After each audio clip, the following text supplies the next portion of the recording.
சீர்காழி சட்டநாதர் கோவிலில் கார்த்திகை மாதம் 3வது சோமவாரத்தை முன்னிட்டு சிறப்பு ஹோமம் மற்றும் 1008 சங்க அபிஷேகம் நடந்தது.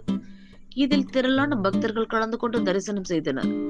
மயிலாடுதுறை மாவட்டம் சீர்காழியில் தர்மபுரம் ஆதீனத்திற்கு சொந்தமான சட்டநாதர் கோவில் அமைந்துள்ளது.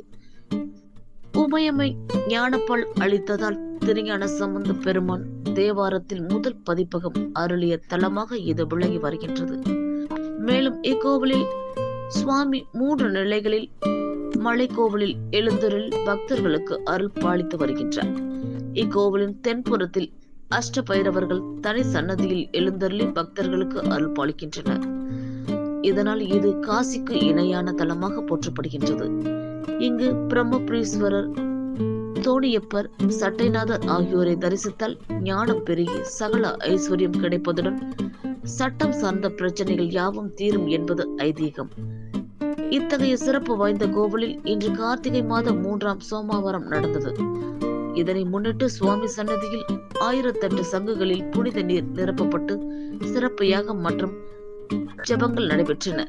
தொடர்ந்து மாலை பூர்ணாகுதி தீபாராதனை நடைபெற்றது. சங்குகளில் வைத்து பூஜிக்கப்பட்ட புனித நீர் கொண்டு சிவபெருமானுக்கு சிறப்பு அபிஷேகம் மற்றும் மகா தீபாராதனை நடந்தது. இதில் திரளான பக்தர்கள் கலந்து கொண்டு தரிசனம் செய்தனர்.